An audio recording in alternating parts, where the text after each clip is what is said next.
Women's State of Origin Game 2 and its first try scorer and player of the match.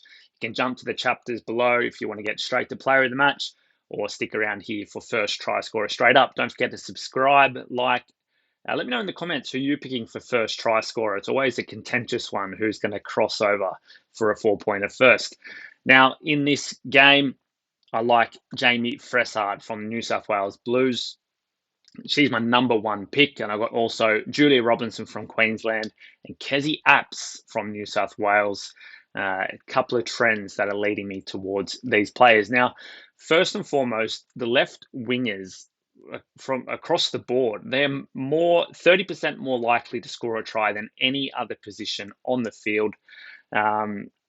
They have scored 27% of all Origin tries over the past 6 matchups. So a massive number weighted towards the left wingers. And that also has to do with the right side defense of both teams and the way that the girls like to play that backline movement. New South Wales, they've scored the first try in 4 of the last 5 games. So I also like Fressard on that trend because New South Wales often like to strike first, strike early, and try and build out a lead. Since 2023, when Origin became a series, first try scorers have only been backs. So I think that trend will continue. You saw game 1 how electric that backline movement was of the New South Wales Blues.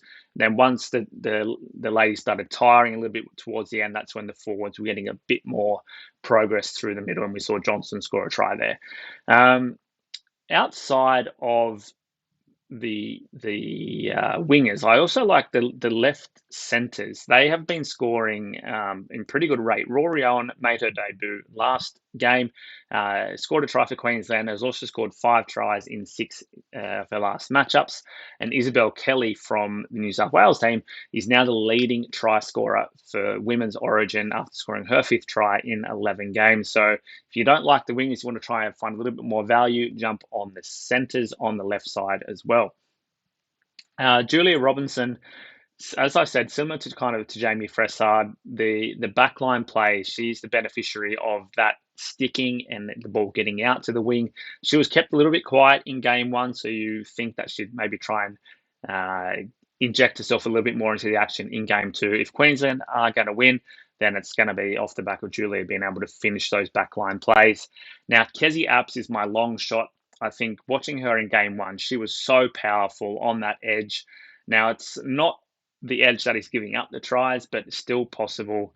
A mountain of meters, 3 tackle busts. And I think if New South Wales coaching staff, I want to try and mix up some things and try and keep Queensland guessing, then Apps could be in line to score a try here on the edge if they're going to do some shift play or dropping it under.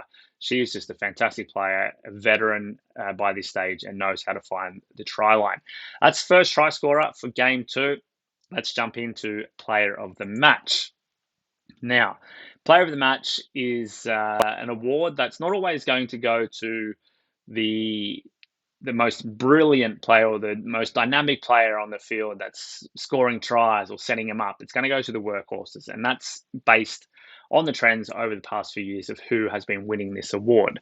Game 1, it went to the New South Wales prop, Talfa, who had 14 runs, 134 run meters, and 61 post-contact meters. A massive effort there. Also made 14 tackles in only 40 minutes of game time. So again, lending weight to the trend of those workhorses getting the award for their efforts. Some other players in game 1 that had similar stat lines or were also really tough in their work. The Queensland second rower, Romy Teitzel, and also Taufa's front row partner, Ellie Johnston, who also crossed for a try. And she's one of my picks for this player of the match. I think she was some would say she's a little bit unlucky to not receive in game 1 in her, I think it was her debut. A try, 9 runs, averaging over 10 meters per go, 41 post-contact meters, 4 tackle breaks, 16 tackles. So massive effort from Johnston there. I think she'll be hungry to try and secure her spot in this team and will back that performance up. From Queensland, I like the second rower, Sienna Lafipu, if I pronounce that correctly. One of the standouts in a losing team. playing the full 70 minutes, 37 tackles, most of any player on the field, and 7 runs for 57 meters. As I said, her second row partner was also terrific, played also 70 minutes. So any one of those two second rowers could be a chance for Queensland. I think the winner of the award will come from the winning team. Only once in the past 6 games has it come from a losing team. Queensland, they've won 6 of the last 9 awards, but as I said, whoever wins this game is probably going to get the player of the match from their team. And a forward has won in 6 of the last 9 matchups. There we go. First try scorer and player of the match for the Women's State of Origin Game 2 this Thursday from Allianz Stadium.